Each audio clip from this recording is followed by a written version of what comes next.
Here with Jeff Oseth, head coach for UMC basketball. Kind of a tale of two halves today. Go out and play a great first half, down by 3, going into the break against a really tough Northern State team. And early on, second half, not too bad, but then they kind of get control of the game with some unforced errors, and then they start hitting shots that they weren't hitting in the second. Just talk about the game. Talk about the game overall, and some things you did well, and some things you got to improve on going into Moorhead tomorrow. Well, I thought the number one thing we did really well is we played really hard. And I thought we did a good job on their cutters. We took a lot of things away from their cutters, which hurt us the last time. But the deflating part is it's been that kind of a season where we cannot put 40 minutes of basketball together. Mm-hmm. It's like everybody takes a turn making a mistake, and next thing you know, it's a bunch of mistakes.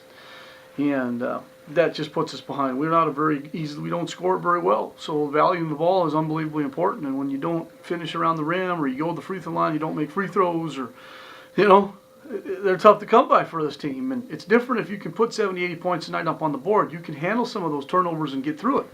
But when you don't, you got to play a flawless game. And we struggled tonight, I thought, defensively in the second half, matching up with people. Our communication broke down, and it was just, that's just how it's kind of been.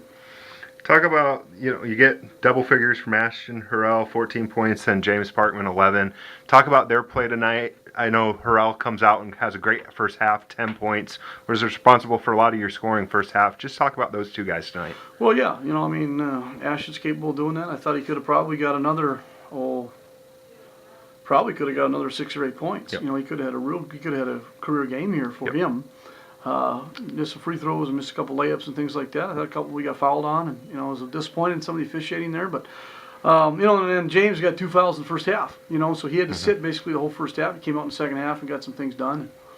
Those guys, we need everybody to produce, and those guys certainly did produce. And Ashton's been playing well the last couple games, and you just need him to keep doing that. You get Broderick Schmidt back after a few games out. I know it's kind of been an up and down season for him with his knee. Just how is it to get him back? I know he's a big player for you to have in there and a senior leader for you guys. It's huge. It's really huge. He communicates on defense, and he's active, and we got to get him in there more. He's got to get his conditioning back. If his knee can hold up throughout the rest of the season, that would be a real plus for this team.